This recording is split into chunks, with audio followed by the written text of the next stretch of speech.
Mbuye wandipulumutsa, mula ndile mzimu wanga, mundipatse mzimu wanu wobereka zipatsozo. Ndiye mzimu wakuyela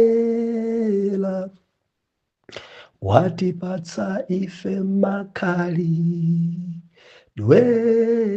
ofanana naye Yesu anatsika kumwambako. Ndiulandileni okondedwa omvera konse kumene muli. Heneleke Chale, mtumiki wanu believer, lero pa 28 August 2025, utumiki wa nsimai, sabutopiki mbili. Mwana Mulungu, mbili ndi chimene anthu amakudziwa nacho. Mumatchuka ndi chani? Mumadziwika ndi chani? Tikuwerenga buku la Rute chapter number 2 verse number 8 mpaka na verse number 12. Mawu apamwamba, Rute akunkha munda wa Boaz, verse number 8. Malemba anena kuti,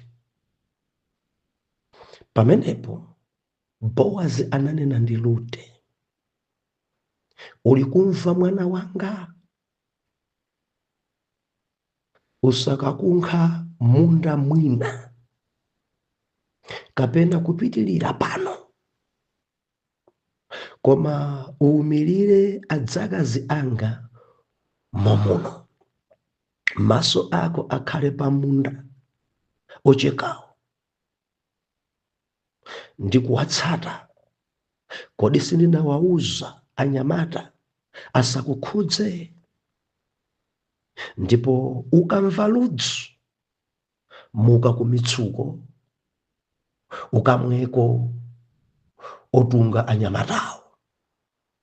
Potero anagwa nkhope yake pansi, nadziweramira pansi, nanena naye, mwandikomera mtima chifukwa ninji kuti mundisamalire ine popeza ndine mulendo?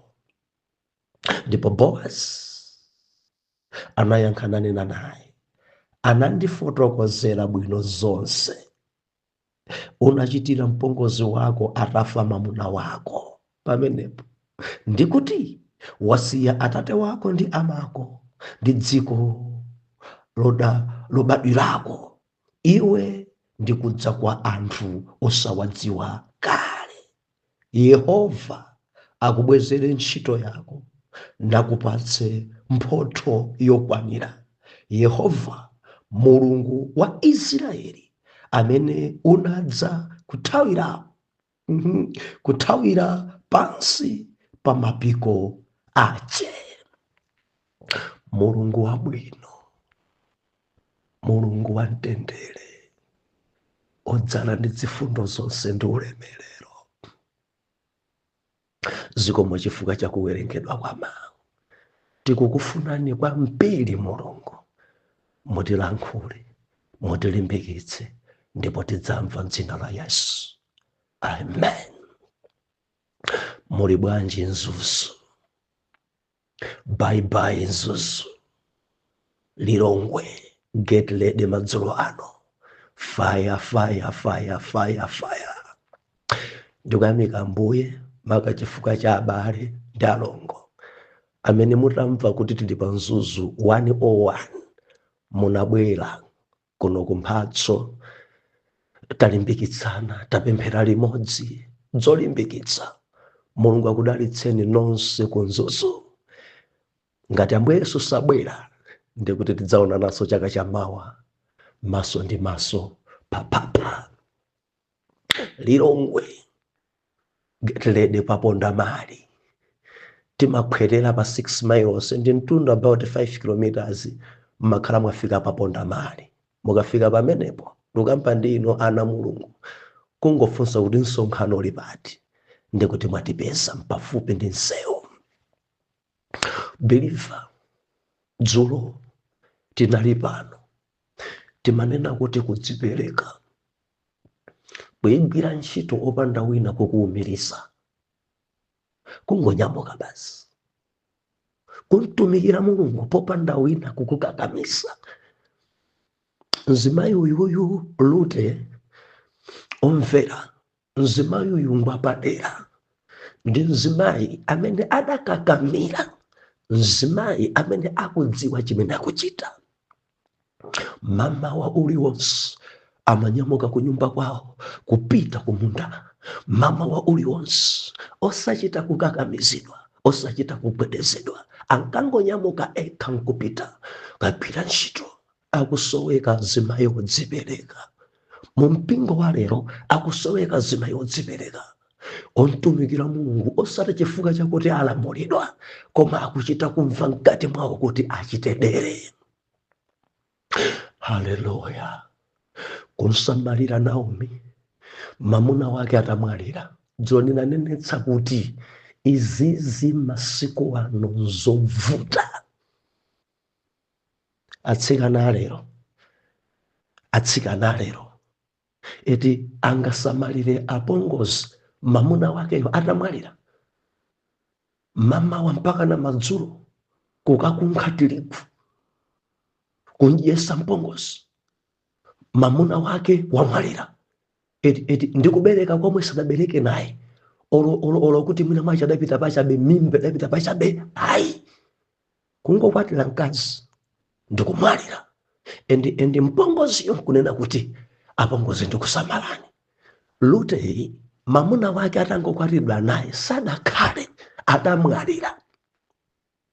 Koma Luteyo akusamalabe apongozi ake Naomi, kulawirira mamawa.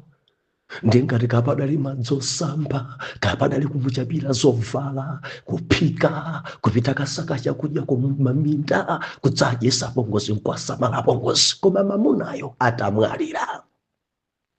Tikumuona tonse mzimayi uyu. Ana Mulungu, kodi mukutha kunimvetsetsa? Ndifunse kumudzi wanu kuja zingachitike? Kuchechi kwanu alipo azimayi amene angaime benda apongozi awo lero mamuna wawo atamwalira? Alipo. Kunsamalira bempongozi, kunsamalira bempongozi. Ndimafuna ndilize pherere inu azimayi amene mamuna wanu anatsogola. Titengepo chitsanzo kwa mayi awa. Mzimayi uyu Lute pasakhale udani. Sikuti musakwatidwe, sindikunena choncho, koma ubale ukhalepo be ubale. Ngati muli nacho chisamaliro, ima Naomi ndi apongozi anu. Ndikunena ndi ena adasiya ana, mamuna wanu adasiya ana. Anawo ndi chibale kale motidzalumikizika. Ngati uyu adakwanisa kusamala apongozi ake mamunayo atamwalira, koma sadasiye mwana, oposa kotani inu amene mudabereka naye mwana mmodzi. Ena mudabereka ana 4, mamuna uja nkumwalira. Ena mudabereka ana awiri, mamuna uja nkumwalira. Ndimafuna ndilize pherere, musayiwale apongozi anu, musayiwale apongozi anu. Kanga chepe kamene mungapeze akumbukireni. Ngati ali moyo akumbukireni. Pitani mukaone olo ndi chitenje, pitani mukaone olo mutagulira thumba la 50 kg ya chakudya, pitani mukaone. Chimenechi chimalemekezesa Mulungu chifukwa tikuona zimene akupanga Ruth pa Naomi. Ichi ndi chinsinsi. Tikamanena kuti utumiki wa mzimayi opemphera ndi umenewo. Mayi opemphera dzichita dere, mayi opemphera dzisamalira, mayi opemphera dzidzipereka, mayi opemphera dzichichirika, mayi opemphera. Kodi mumasamalira Naomi wanu?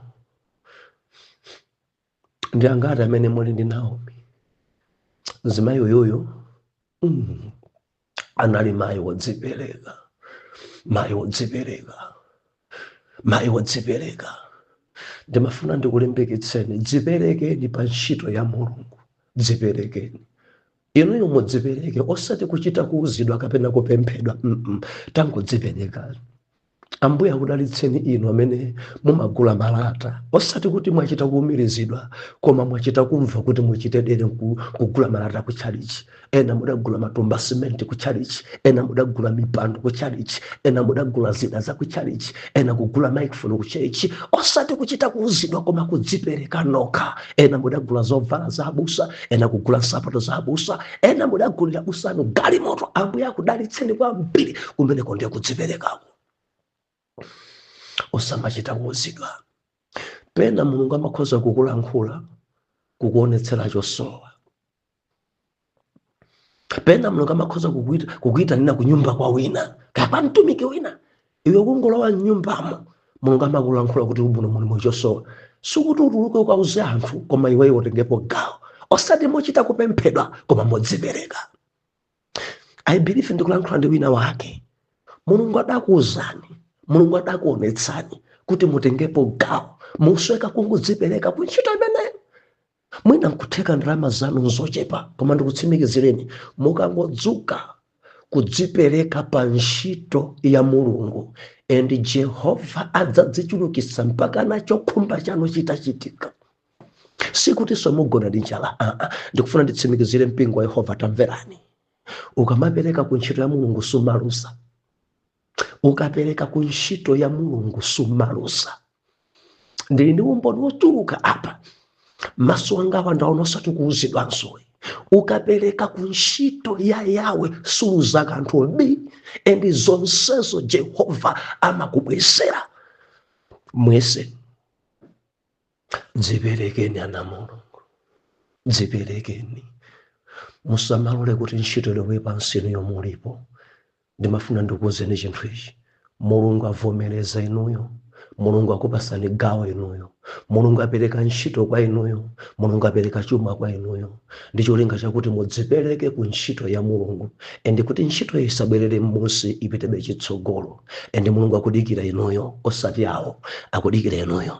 Tengani gawo ngati Rute, dzukani ngati Rute, dziperekeni ngati Rute, samalirani ngati Rute, dyesani apongozi ngati Rute, avekeni apongozi anu ngati Rute, apempherereni ngati Rute, afuneni zabwino apongozi anu ngati Rute. Dzuka utumiki wa mzimayi, kudzipereka. Lero bilifa, lero tikunena kuti mbiri.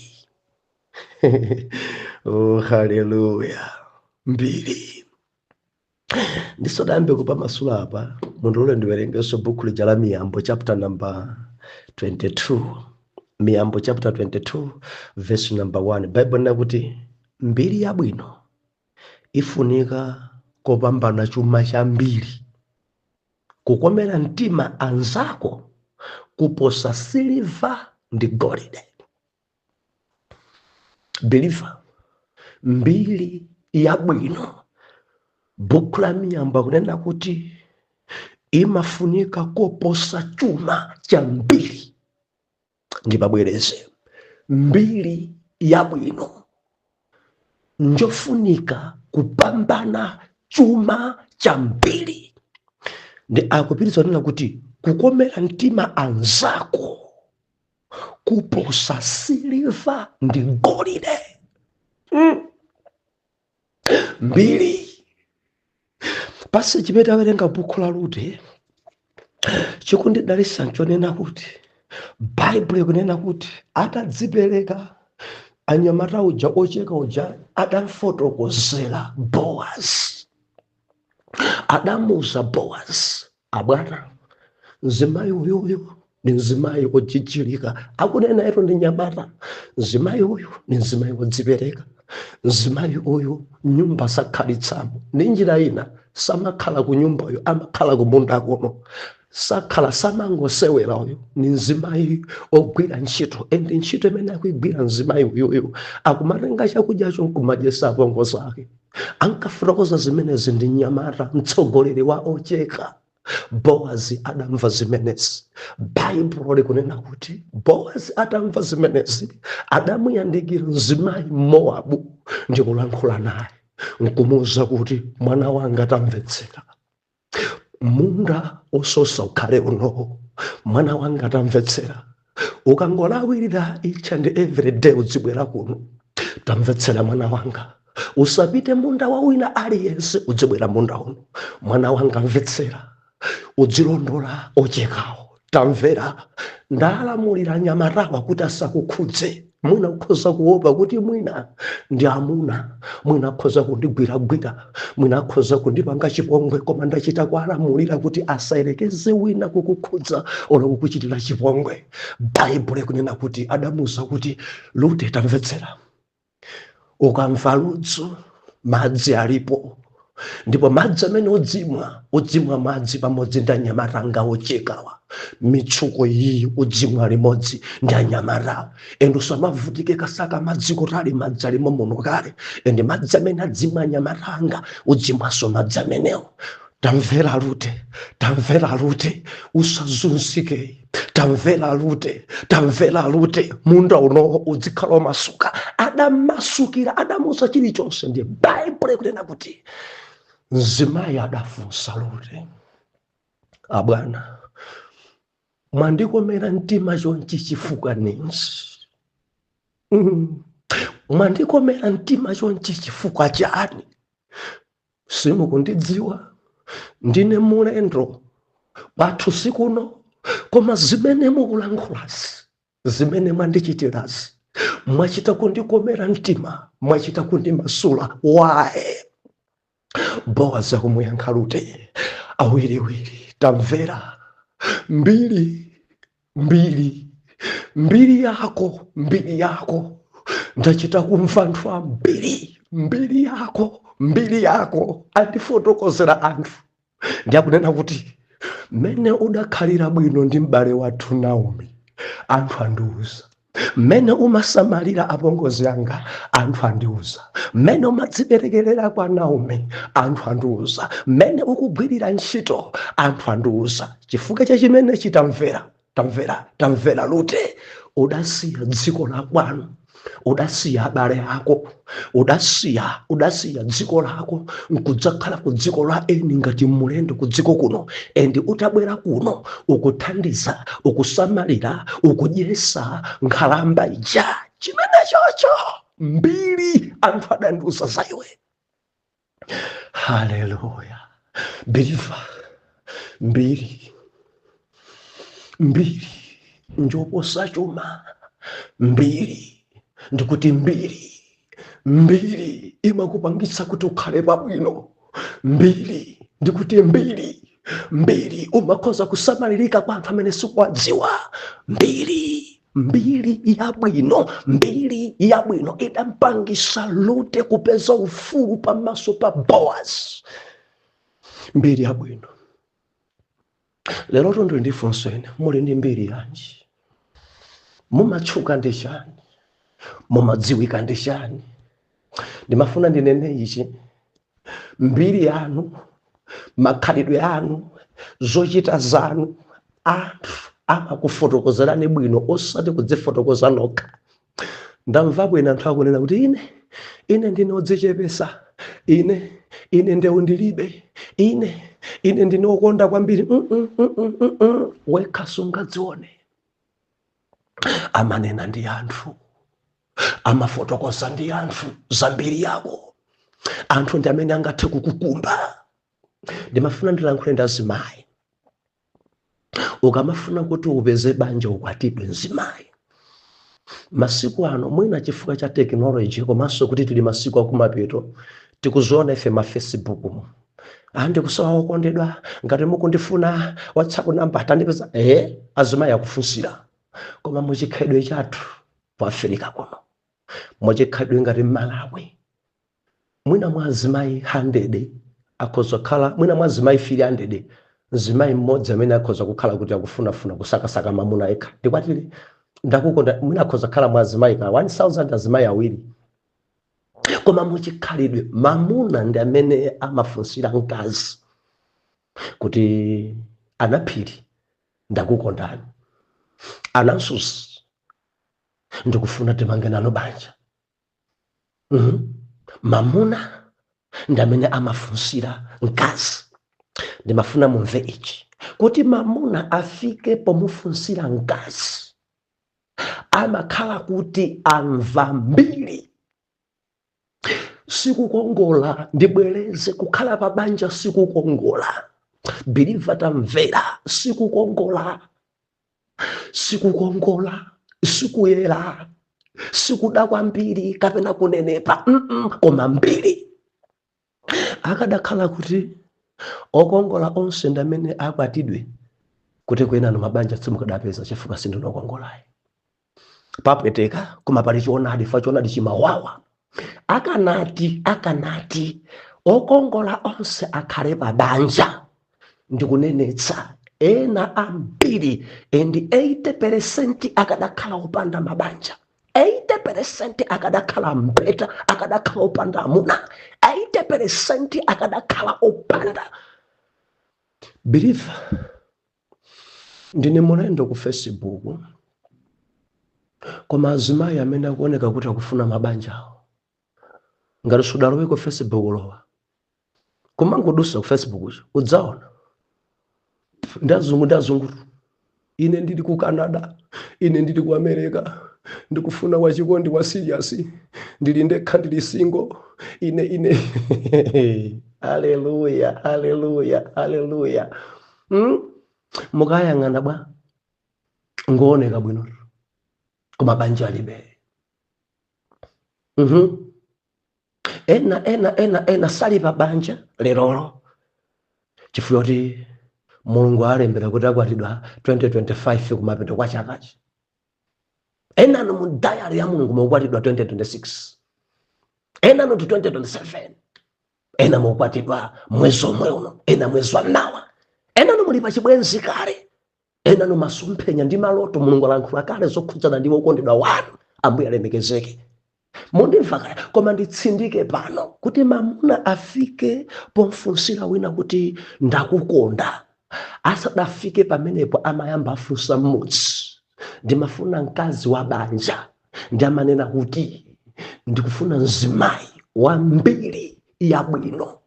Ndi anthu aja kayafikira pamudzi pena kandi palaini pena ndi munthu amene amauzira kuti ndikufuna mkazi wa banja amakhala kuti azimayi ambiri amene amuna alibe amabwera kudzadza mmutu mwake muja. Ndi imakhala ngati mapangira laptop, computer kupanga download chifukwa kuti akufuna mkazi wa mbiri ya bwino. Ndi amakasecha kupanga download mkazi wa mbiri ya bwino. Amapita pamene paja pa search paja ndikulemba kuna kuti mkazi wa mbiri ya bwino. Ndi mutu muja imapanga download searching ndi amabwera mmene muja nasuzi mutu muja kubwera nasuzi wanje ndi akamblauza nasuzi mmene uyo kufunira si amene kubwera na nthuli kumblauza na nthuli kudzabwera na mtengo na mwala kumblauza kumati ndi amadzafika nakuti tikamapanga search pa laptop kapena kuti pa phone ndi amadzabwera sopano. Oh haleluya. Onse aja twa atuka pamene pachambirisa bwino. Napiri is napiri kenako pansi pa kakaka najere kenako Joyce muna amatha kubwerapo okwanira ngati 10 ndi pa 10 paja amadzazukutanso kodi pa 10 pa ndimuze kuti ayambe kukamba ndi uchi believe tili mwadzina and chimene chimasakidwa ndi kufufutsidwa so ndi mbiri yabwino. Ndamato ndikuti akhale Naphiri. Mukambe ndi Naphiri akuthandizani uyoyo ndi amamba kumfotokoza ndi Naphiri yokulibe. Ndi zimene ocheka kumusa Boaz kumfotokozera Naphiri yokulibe ndi mwana wabwino amavala modzilemekeza, sanachitepo chipongwe, alibe mbiri zovuta, olo ku sukulu, olo ali ku college, mwana wabwino kwambiri, ndipo sangadachititse manyazi. Mukadzangona wina kuti afika mmudzi mwanu akuyitanisani, akufuna mkazi wokwatira, mudziwe kuti amva kale zambiri asadakumane ndi inuyo. Ndifuna nditsindike pamenepa, amakhala awuzidwa zochuluka zokhudza inuyo. Akamati kuti ndikufuna inu, Mulungu andionesa inu, inu mukamati chabwino ndikapemphere, mudzidziwa zinthu zina kuti amakhala kuti mamunayi adapasidwa zimayi 10 ndi ompasayo adazukuta nkudzanena dzina lanu, ndi adakuona ninonso, kuona na phiri, kuona na jere, adaona na tempo, anachiwambu ana Suzi, ndi adayang'ana maonekedwe, mavalidwe, maendedwe, mayankhulidwe, kena kukudzapanga chiganizo choti akhale na phiri. Adadadi mukundiyamba kuti akhale na phiri.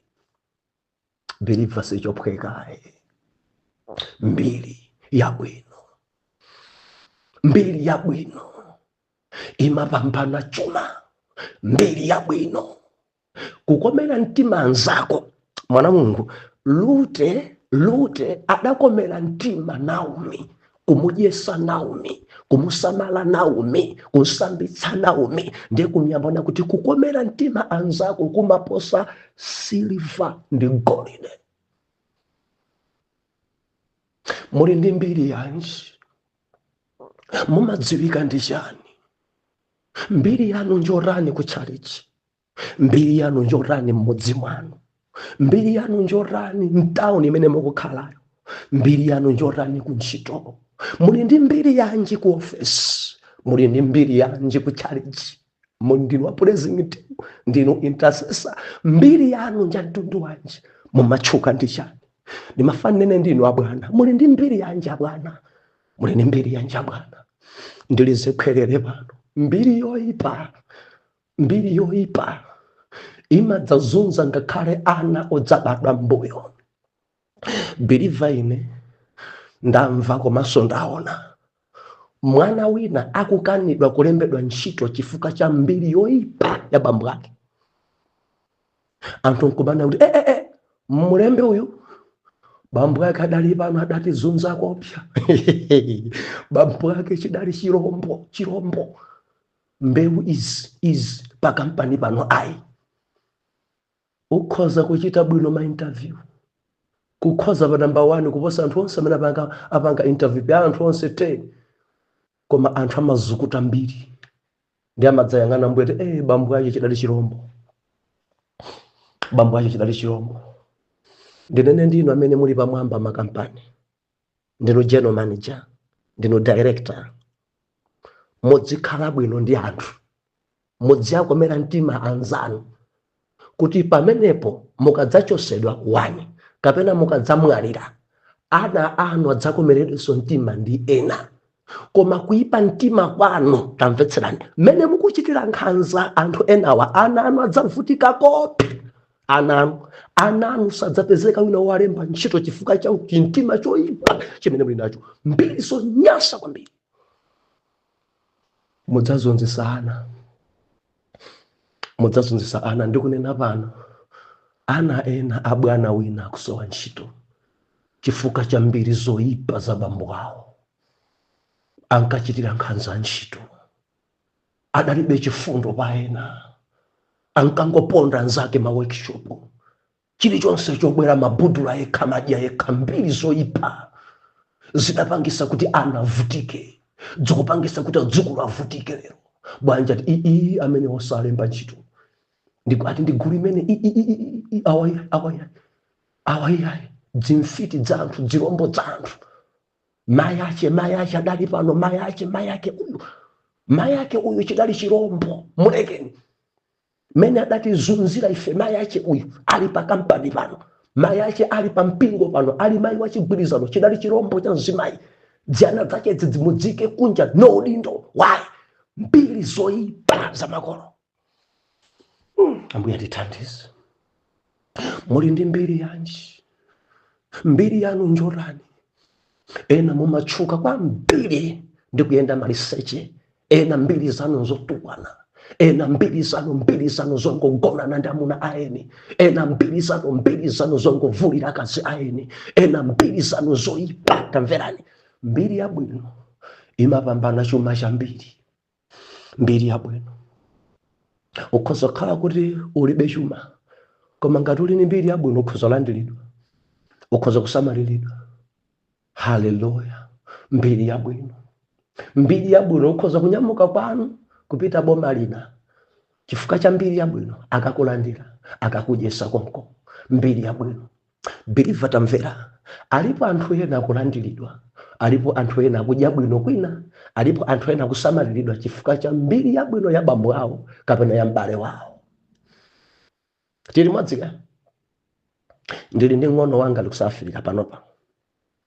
Ng'ono wanga waine ali ku South Africa pano, ndikulankhula pano. Atafika ku Cape Town bwati achale mphawo mbiri, adansamalira anthu. Ena atamva ku Port Elizabeth, tabwera kuno kuli ntchito, ndikulankhula pano ali ku Port Elizabeth. Ali pa ntchito yabwino, endi ntchito yakuti ayipeze ntchitoyo. Anthu adambulausa. Ndi ndani amene ati achale ng'ono wawo? Believer, last born wakwathu. Last born wakwathu. Ndilankhula pano ali mdziko lani akusamalirika. Ena manipita foni, ng'ono wanu tukhala naye kuno. Koma kuti anziwe anthu adamvapo mbiri. Believer, itakhala kuti mbiri yathu njoyipa kuti timangokhapa anthu zigawenga, kuyenda ndi dzikwanje, kuyenda ndi dzimiyala, sakadapeza malo mwana ameneyo. Haleluya.